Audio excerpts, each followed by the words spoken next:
Herkese merhabalar. Tek Patik Bebek Örgü kanalıma hoş geldiniz. Ben Nora. Bugün sizlerle birlikte bu bereyi öreceğiz. Cüce bere, ev bere de dediğimiz bir bere.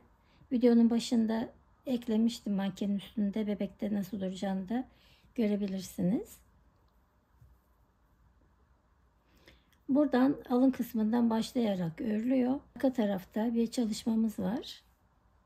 Kısa sıra çalışmaları yaptık. En son tığ ile birleştirdim. Daha sonra da buradan ilmek çıkartarak bu kısmını yapıp diktim.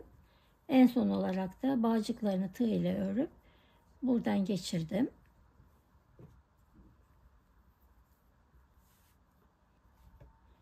Hemen şöyle bir ölçü vermek istiyorum.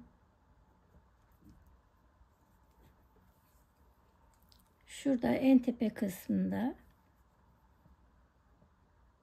19 santim.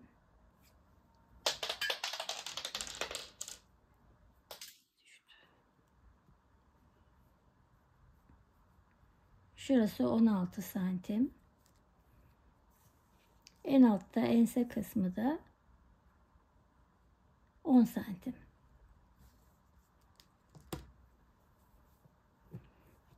Evet, popcornlarla süsledim.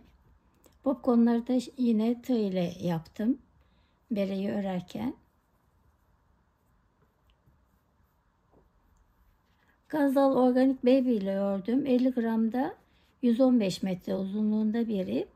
Siz de aynı uzunlukta herhangi bir iple örebilirsiniz.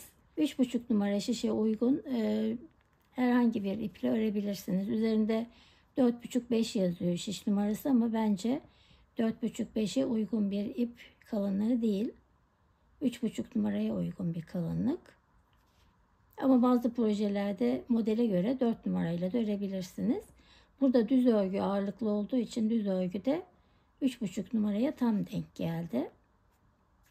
Aynı renk örmek isterseniz de renk numarası 416. Hem kız hem erkek bebekler için örebilirsiniz. Başlamadan önce kanalıma abone olursanız çok sevinirim. Abonelikler ve videolarımı izlemek ücretsizdir. Beğeni ve yorumlarınızla da destek olabilirsiniz. Takıldığınız bir şey olduğunda da yorumlardan sorarsanız eğer gördüğümde mutlaka dönüş yapıyorum. Instagram'dan sormayın çünkü Instagram o kadar dolu ki görmüyorum bile. Bir de hep aynı şeyler sürekli Instagram'dan soruluyor. Buradan sorduğunuz zaman YouTube'dan sorduğunuzda ilgili videonun altında aynı soruyu başka bir arkadaşımız da sorduysa daha çabuk cevabına ulaşabilirsiniz. Evet, eğer hazırsak hadi başlayalım. Klasik ilmek atma tekniğiyle ilmeklerimi atmaya başlıyorum.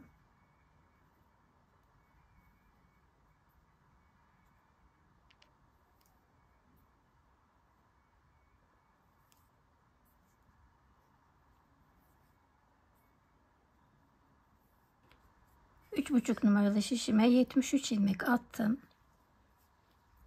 Arka yüzden başlıyorum örmeye. Bir düz bir ters lastik olarak öreceğim. İlk ilmeğimi düz örüyorum. Sonra ters. Bir düz. Bir ters.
Son ilmeğimi örmeden alıyorum.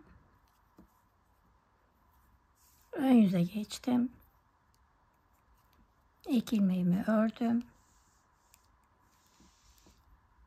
Düz olarak. Sırada düz ilmek var. Düz. Ters ilmeği ters örüyorum. Düz. Ters. Bir düz bir ters tekli lastik örüyorum.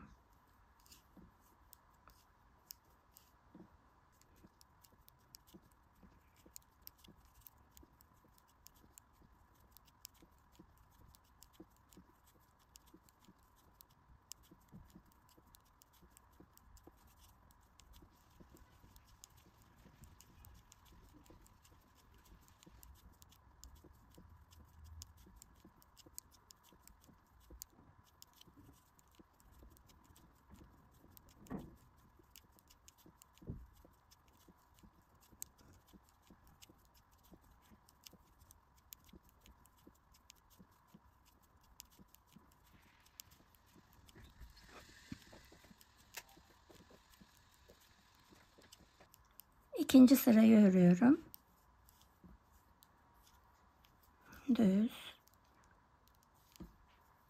Ters.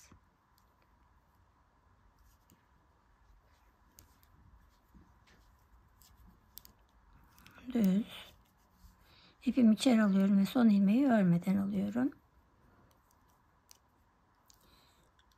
Üçüncü sıraya geçtim. İlk ilmeğimi düz ördüm. Ters. Düz. Ters. Düz. Ters. Evet, yine tek lastik örüyorum. Şu anda 1 2 3 sıra örmüş oldum. Birkaç sıra daha öreceğim ve lastiği tamamladığımda kaç sıra ördüğümü söyleyeceğim. Lastik kısmını tamamladım. Şöyle tersleri sayıyorum. 1 2 3 4 5 6 7. 7 sıra örmüş oldum. Şöyle ölçtüğümde de 2 santim. 2 santim ördüm. Şimdi modele geçiyorum. İlk sıramı örüyorum. Bütün ilmeklerim düz. Bu sırada bütün ilmeklerim düz.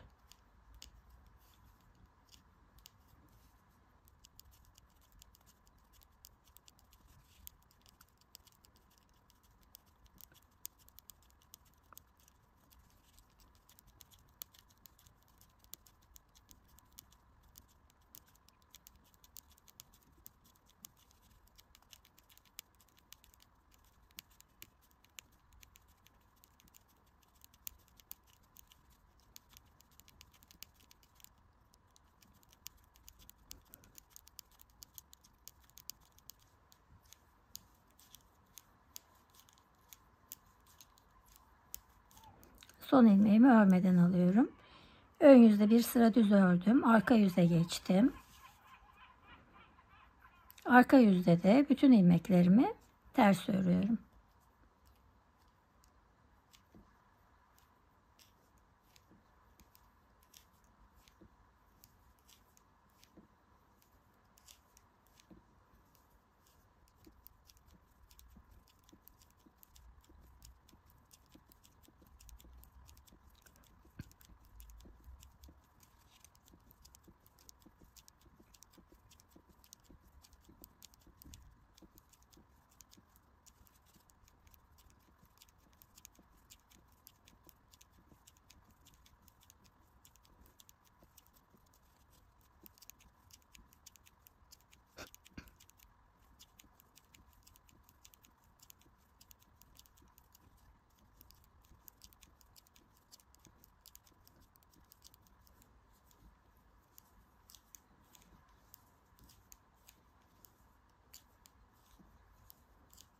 Son ilmeğimi örmeden alıyorum.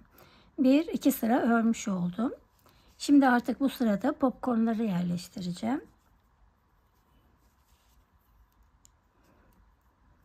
1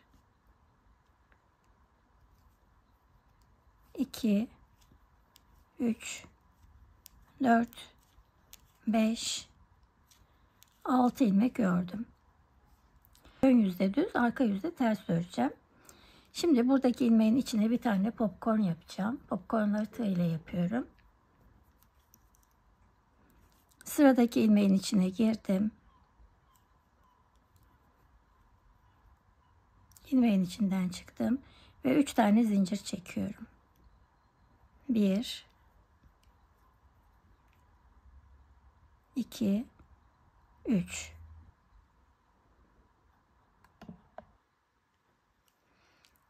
Tığımın başına doladım.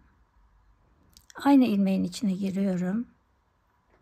Ve 1 2 ilmeğin içinden geçiriyorum. Tığımda 2 tane ilmek var.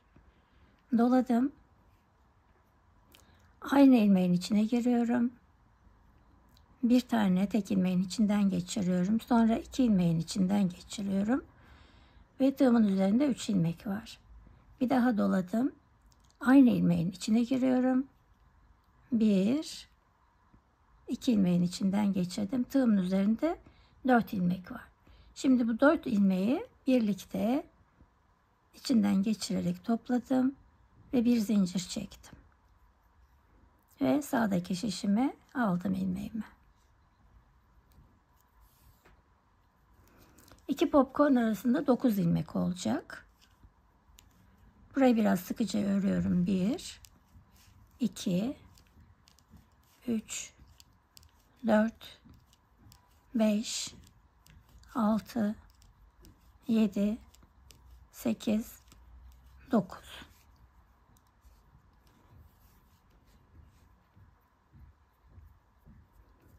Sıradaki ilmeğin, yani 10. ilmeğin içine giriyorum. İpimi çıkardım, içinden geçirdim ve 1 2 3 tane zincir çektim. Tığıma doladım. Aynı ilmeğin içine giriyorum. Ve önce tek ilmeğin içinden, sonra 2 ilmeğin içinden geçiriyorum. 2 oldu. Doladım. Tek ilmeğin içinden geçirdim. 2 ilmeğin içinden geçirdim. Doladım. Aynı ilmeğin içine giriyorum. Tek ilmekten geçiriyorum. Sonra 2 ilmekten geçirdim ve tığımın üzerinde 4 ilmek var. Bu 4 ilmeği bir kere de topluyorum ve bir tane zincir çekiyorum. Ve ilmeği şişimin üzerine alıyorum. Her popcorn arasında 9 ilmek var demiştim.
Evet, şöyle 1, 2, 3, 4, 5, 6, 7 tane popcorn yapmış oldum.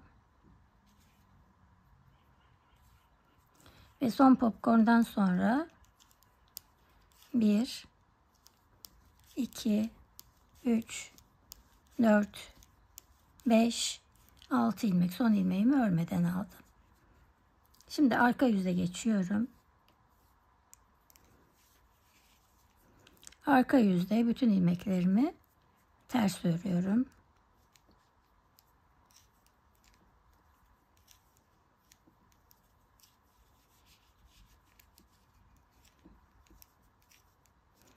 Popcorn yaptım. İlmeğe gelince burada biraz sıkı örüyorum buradaki ilmeklerimi.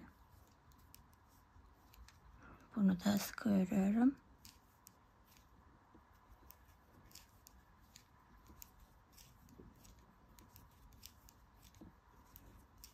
Evet, ön yüzde düz, arka yüzde ters olarak birkaç sıra öreceğim şimdi.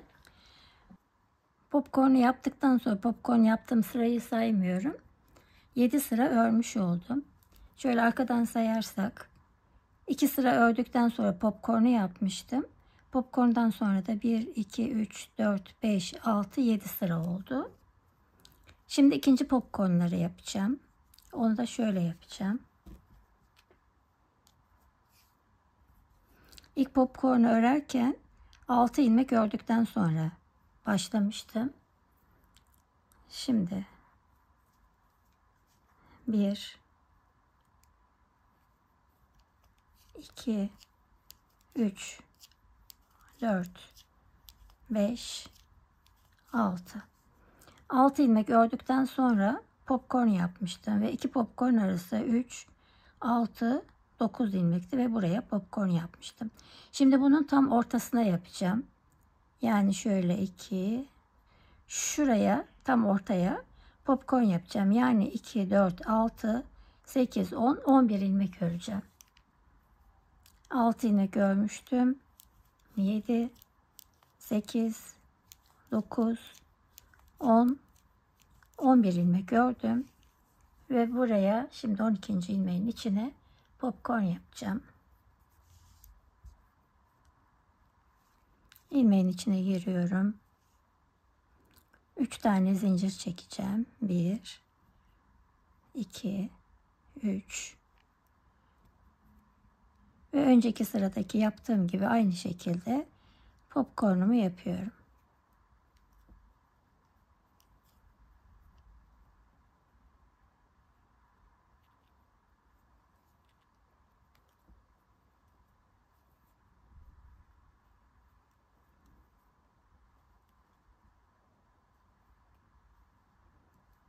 Popcornumu yaptım. Bir zincir çektim ve şişimi aldım. Şimdi 6 ilmek ördüm. Bir popcorn yaptım. Popcorndan sonra 7 sıra ördüm. 2, 4, 6, 8, 10, 11 ilmek ördükten sonra 12. ilmeğe popcorn yaptım. Ve yine 2 popcorn arası 11 ilmek, 9 ilmek olacak. 1, 2, 3, 4, 5, 6, 7, 8, 9 ördüm. Ve buraya bir tane popcorn yapacağım. Şimdi ilk sırada 1, 2, 3, 4, 5, 6, 7 popcorn vardı. Şimdi bu sırada 1, 2, 3, 4, 5, 6 popcorn olacak. Yani popcornların ortalarına gelecek. Şimdi bu sırayı tamamladıktan sonra yine 7 sıra öreceğim. Ön yüzde düz, arka yüzde ters olarak örüyorum. 7 sıra sonra 6 ilmek öreceğim ve 7. ilmeğe popcorn yapacağım. Daha sonra 9 sıra örüp ikinciye geçtiğimde de 11 ilmek örüp bir tane popcorn yapacağım. 2 popcorn arası hep 9 ilmek olacak ve 2 popcorn arası hep 7 sıra olacak. Evet, şimdi buraya kadar ördüm. Bir ölçü vermek istiyorum.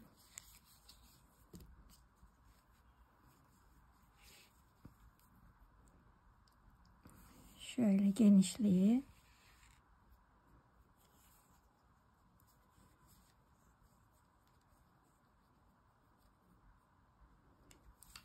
33 santim.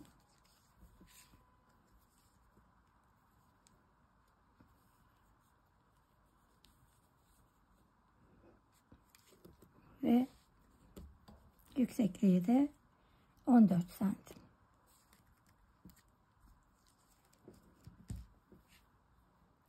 Bir, iki, üç, dört, 5 tane popcorn yerleştirdim. 5 sıra. Arkadan da sayarsam buradan sayması daha kolay oluyor. 2, 4, 6, 8, 10, 12, 14, 16, 18, 20, 22, 24, 26, 28, 30, 32, 34, 36 sıra örmüş oldum.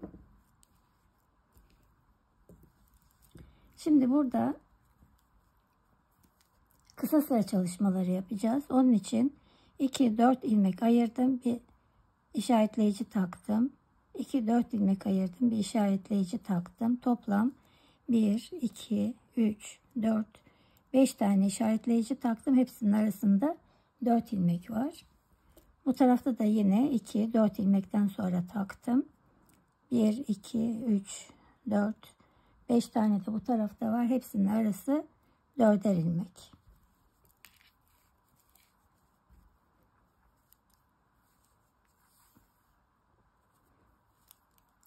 Şimdi ön yüzden örerek bu en sondaki işaretleyiciye kadar örüyorum.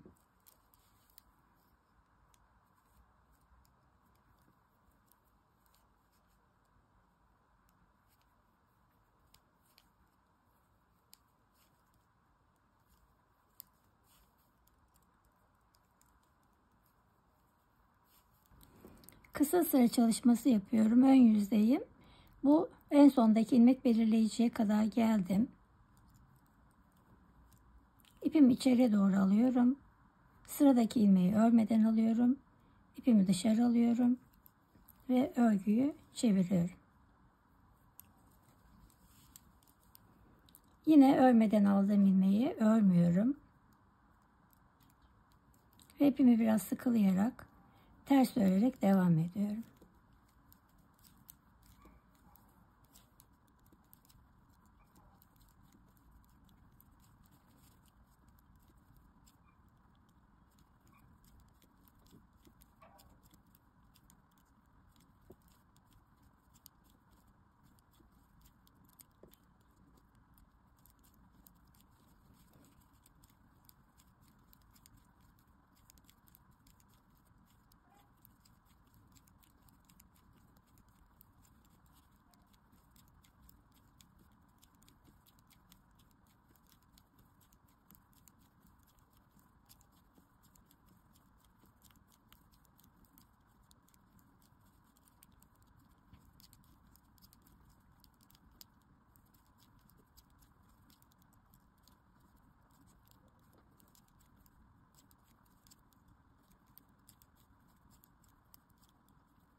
Sondaki ilmek belirleyiciye geldim.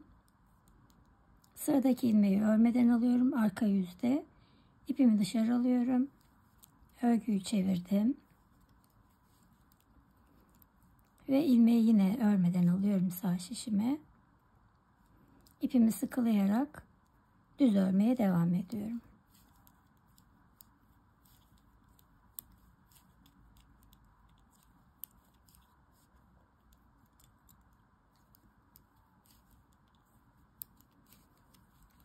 Evet, daha önceki sırada bu son ilmek belirleyiciye kadar örmüştüm. Şimdi buraya kadar öreceğim.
Evet, ikinci ilmek belirleyiciye kadar ördüm.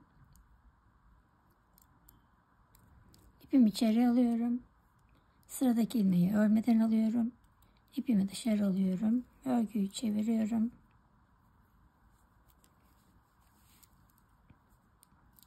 İlk ilmeği örmeden aldım. Sıradaki ilmeği sıkılayarak ters örüyorum. Ve ters örerek arka yüzde de buradaki ikinci işarete kadar örüyorum.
Evet, ikinci ilmek belirleyiciye kadar geldim. Sağ şişimi aldım. Sıradaki ilmeği örmeden alıyorum şişime. İpimi dışarı aldım. Çevirdim örgüyü. Yine örmeden alıyorum bu ilmeğimi. İpimi sıkılayarak çevirdim.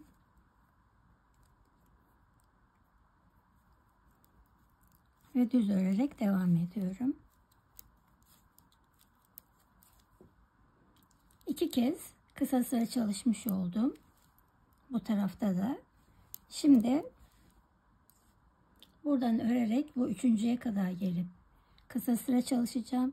Sonra arka yüzde de burada buradan 1, 2, 3. ilmeğe kadar örüp kısa sıra çalışması yapacağım. Evet, kısa sıra çalışmaları yapıyorum. 1, 2, 3 kez dönüş yaptım buradan. Şimdi bu sırada bu dördüncüye geleceğim. Bu tarafta da yine üçüncüye 1, 2, 3. Üçüncüye kadar geldim. Dönüş yaptım. Bu sırada popcorn yapacağım. Şunun ortasına gelecek şekilde buraya popcorn yapacağım. 4, 6, 8, 9.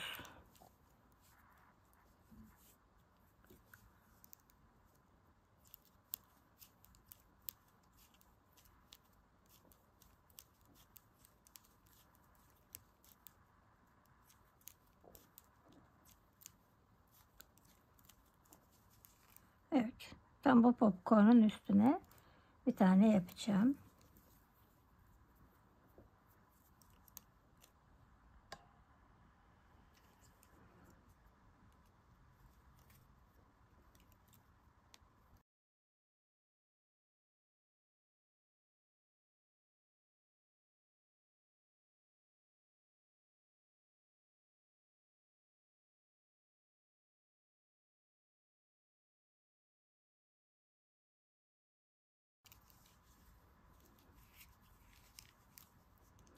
Dokuz tane düz ilmek örüyorum.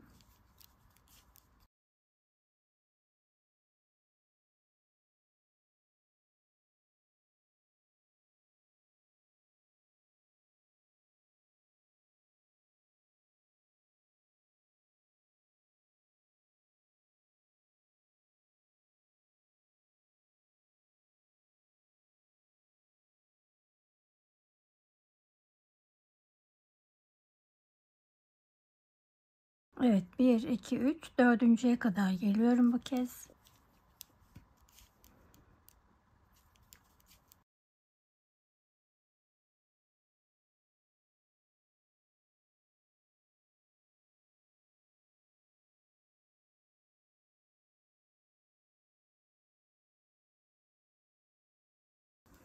Evet, 1 2 3 dördüncüye kadar ördüm.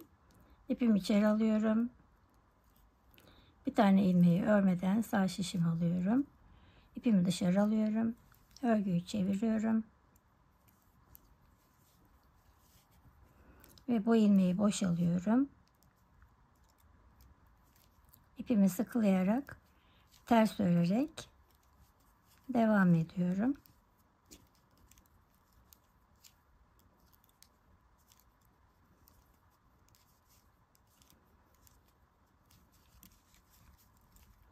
Evet, ters örgüyle devam ediyorum. Şuradaki ilmek belirleyiciye kadar. Evet, buradaki ilmek belirleyiciye kadar geldim. 1 2 3 dördüncü. İpim kendimde bu tarafta. İlmeği örmeden alıyorum. İpimi dışarı alıyorum ve dönüyorum.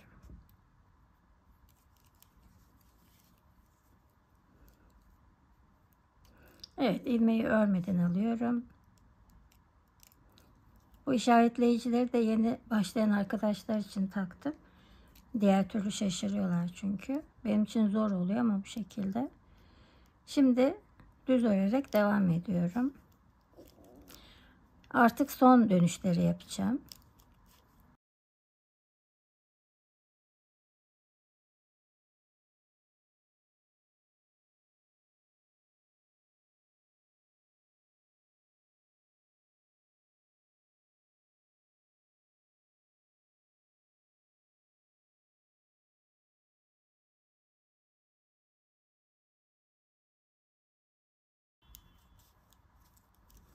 Son işaretleyiciye geldim.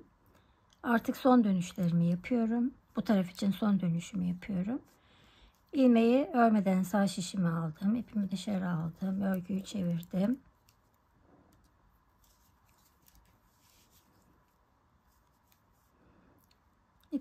İlmeği örmeden sağ şişimi aldım.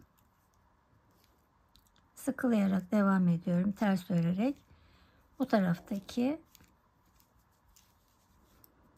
bu son ilmeğe geliyorum.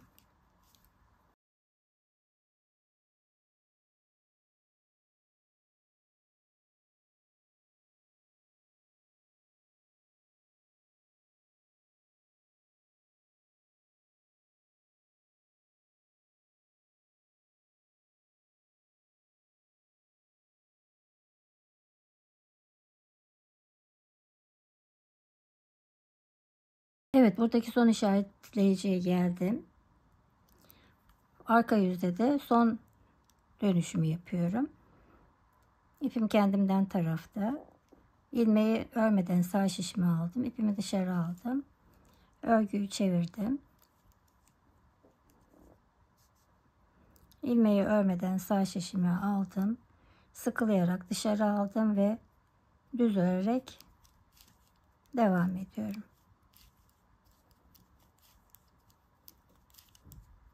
Artık dönüşler bitti.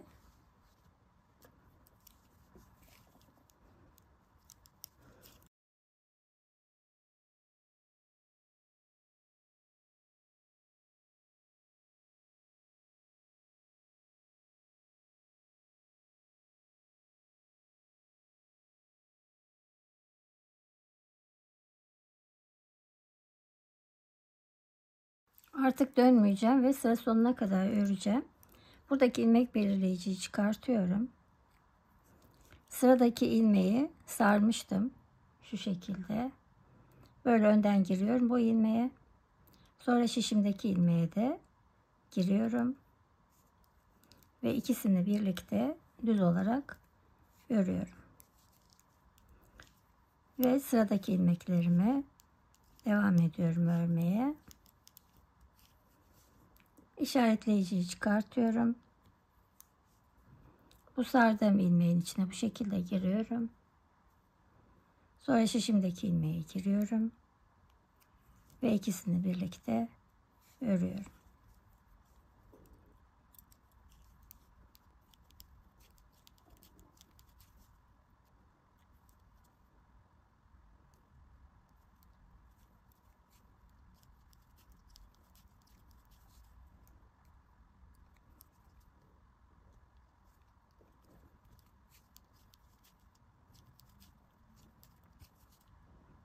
Evet, son işaretleyiciye geldik.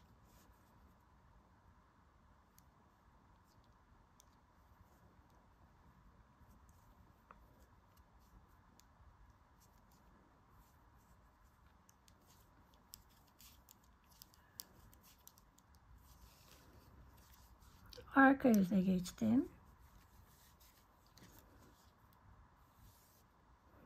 Arka yüzde bütün ilmeklerimi ters örerek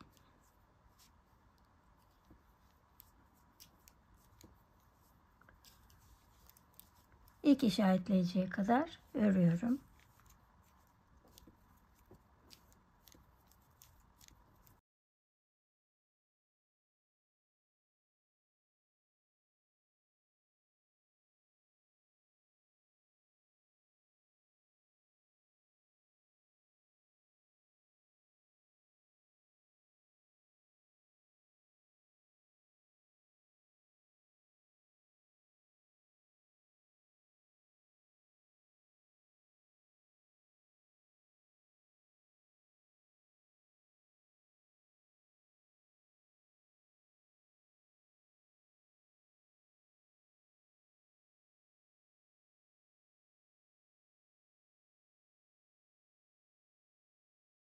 Evet, ilk işaretleyiciye geldim.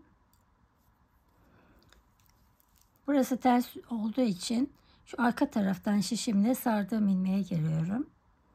Ve şişimin üzerine alıyorum. İki ilmeği birlikte ters olarak örüyorum. Ve ters örmeye devam ediyorum.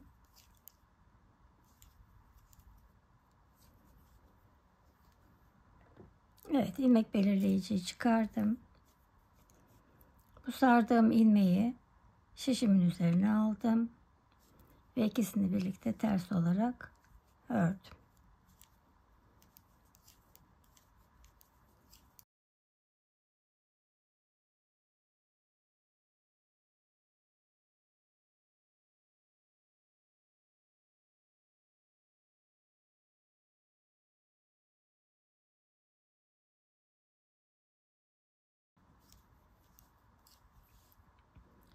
Son işaretleyiciye geldim.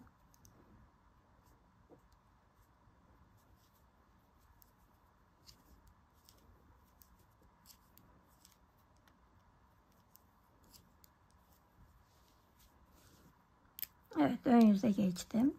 Gördüğünüz gibi çok düzgün oldu. Hiçbir yerde delik yok. Şimdi bir sıra ön yüzde düz örüyorum.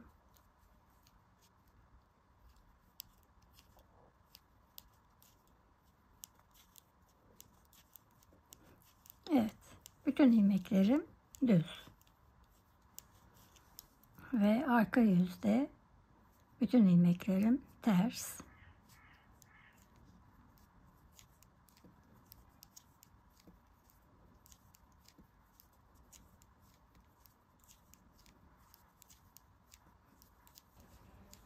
Evet, ön yüzde bir sıra düz, arka yüzde bir sıra ters ördüm. Şimdi artık örerek kesme tekniğiyle bitiriyorum. Bir, iki ilmek ördüm. Önceki ilmeği üzerinden atlatıyorum. Örüyorum. Önceki ilmeği üzerinden atlatıyorum.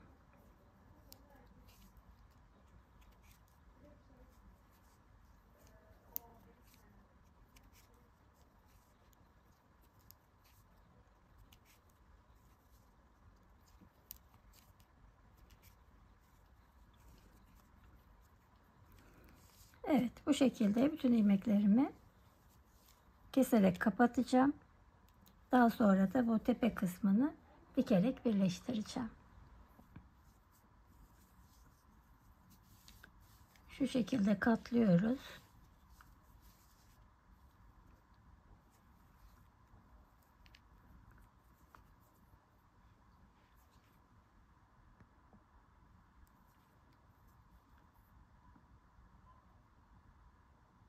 Buradaki ilmeği bu şekilde girdim.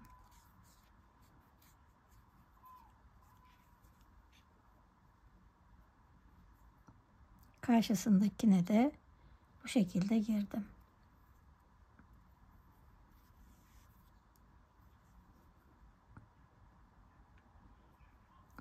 Şimdi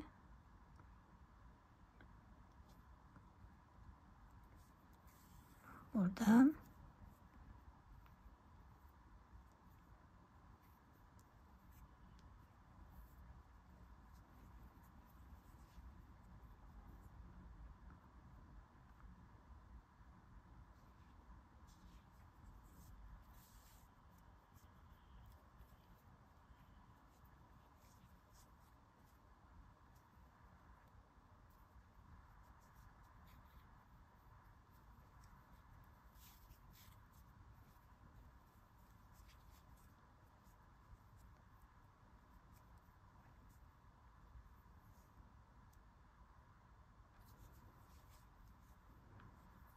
Şimdi öncekini şuradan çıkmıştım. Buradan giriyorum.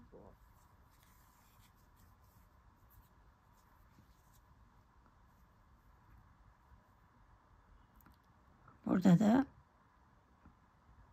bu şekilde.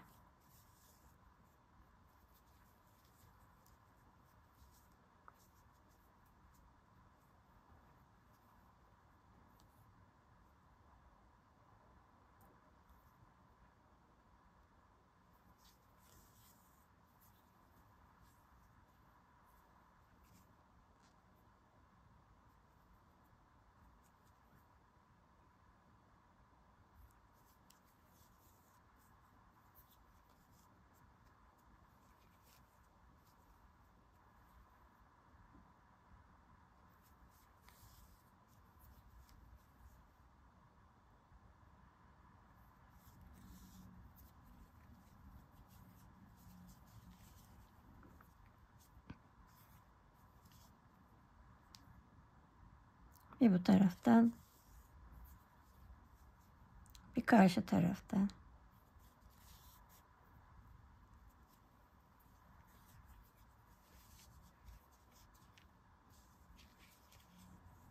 Evet, bu şekilde bu tepe noktasına kadar, buraya kadar dikiyoruz. İsterseniz iç taraftan da dikebilirsiniz. Ben bu şekilde dikiyorum. Evet, tepesini birleştirdim. Şimdi burada yan taraftan ilmek çıkartacağım.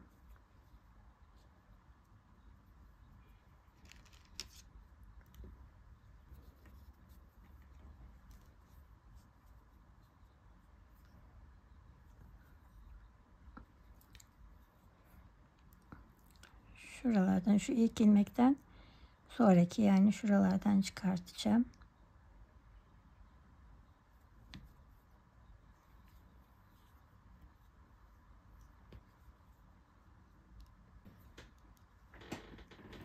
İsterseniz tığla çıkartmaya devam edin. Ben şişle devam ediyorum. Burada her bir boşluktan bir tane ilmek çıkaracağız.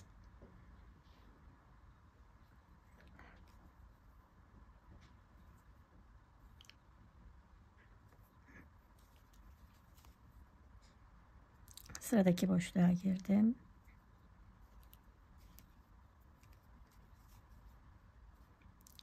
Sıradakine girdim.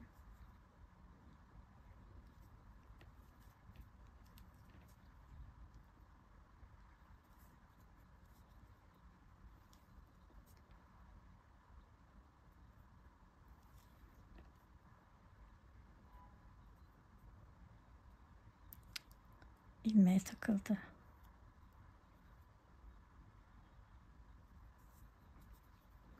Bunu sıkılayacağım. Hatta şimdiden sıkılayım.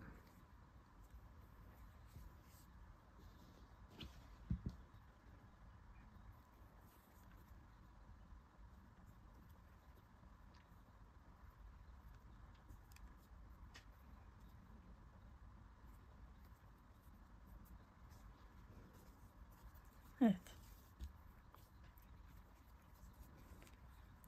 Şurada gördüğünüz gibi ilk düz ilmek bu şekilde devam ediyor. Hemen onun yanından almaya devam ediyorum. Şöyle sıradaki, bakın bir boşluktan almıştım.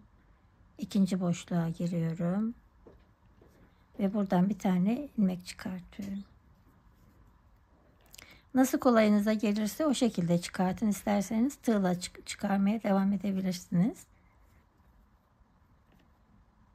benimki içinden geçeceği için istediğiniz gibi bağlarken sıkılayabilirsiniz. Bebeğinizin başının şeyine göre, büyüklüğüne, hatta ensesinin nasıl durmasını istediğinize göre sıkıp gevşetebilirsiniz. Evet, bu şekilde her bir boşluktan birer tane ilmek alarak bütün bu ense kısmını ilmek çıkartıyorum. 24 ilmek bu taraftan çıkardım. Bir tane ortadan çıkardım. 24 ilmek de buradan çıkardım. Toplam şişimde 49 ilmek var. Şimdi arka yüzden örmeye başlıyorum.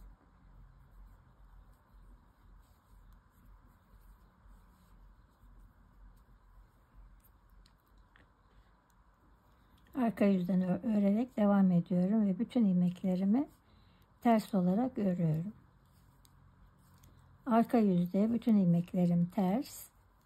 Ön yüzde de bütün ilmeklerimi düz örerek biraz devam edeceğim.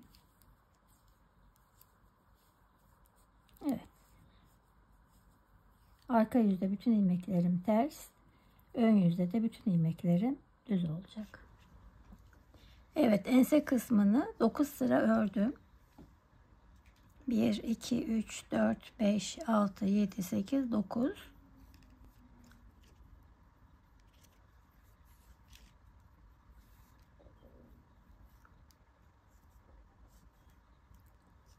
Örüyorum ve bir önceki ilmeği üzerinden atlatıyorum.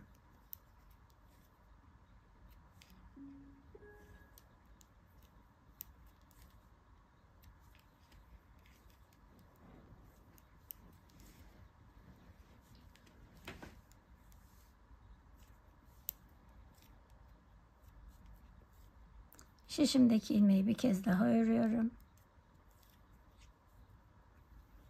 Ve dikmek için biraz ip bırakıp kesiyorum.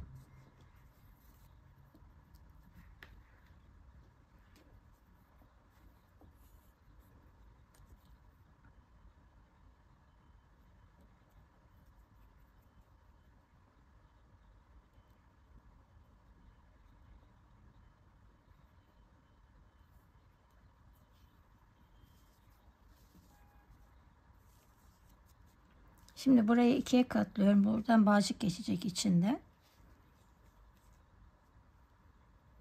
İkiye katlıyorum ve buradaki şurada şöyle düz giden bir hat var. İlmek çıkardığımız yer. Burayla birleştiriyorum. Önce şuradaki baştakine giriyorum. Sonra bir buradan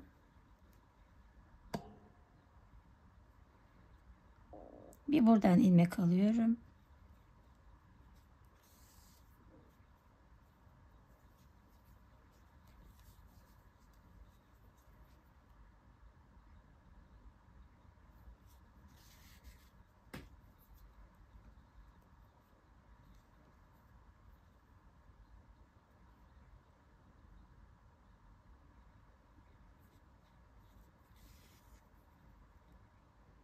Karşılıklı olarak ilmeklerin içine girerek dikiyorum.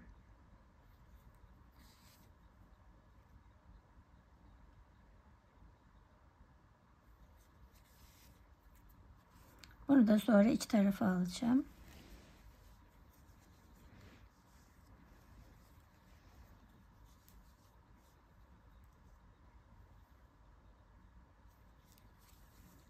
Evet, sırayla bütün ilmekleri birleştirerek burayı tamamlayacağım.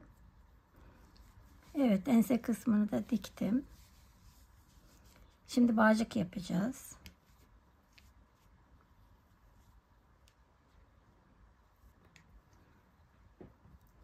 Bağcık için ben 3 milim tığ kullanıyorum. İstediğiniz uzunlukta, ne kadar uzunlukta istiyorsanız o kadar, 70-80 santim kadar zincir çekiyoruz.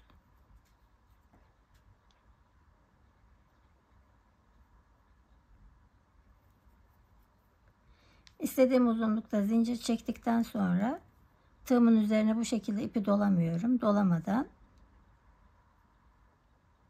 Zincirin içine batıyorum. Bir ilmek alıyorum. Ve tığımın üzerindeki ilmeğin içinden geçiriyorum. Sıradaki ilmeğin içine girdim. İlmeği aldım ve tığımdaki ilmeğin içinden kaydırma tekniğiyle geçiriyorum.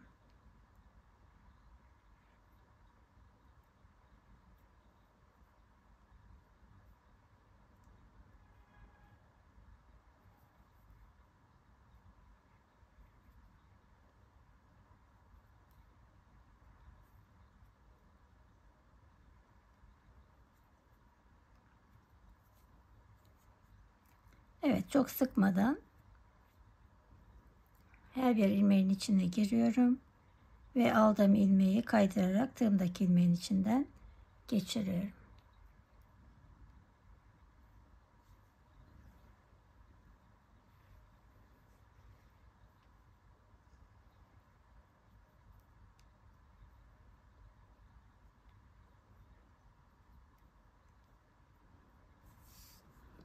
Evet, bağcığımız bitti. Bu şekilde. Şimdi şöyle bir çengelli iğne ile şapkaya geçireceğim.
Bu kısmını istediğiniz gibi kullanabilirsiniz. Eğer arkasının bol olduğunu düşünürseniz büzersiniz. O şekilde de kullanabilirsiniz. Bebeğinize göre ayarlarsınız.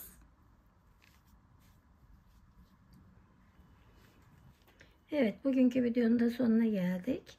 Çok güzel, çok tatlı oldu. Videonun başında da manken üzerinde bebeğin başında nasıl duracağını görebilirsiniz. Bir yumaktan bu kadar ip arttı. Evet, bugünkü videonun da sonuna geldik. İzlediğiniz için çok teşekkür ediyorum. Bir dahaki videoda görüşmek üzere. Kendinize iyi bakın. Hoşça kalın.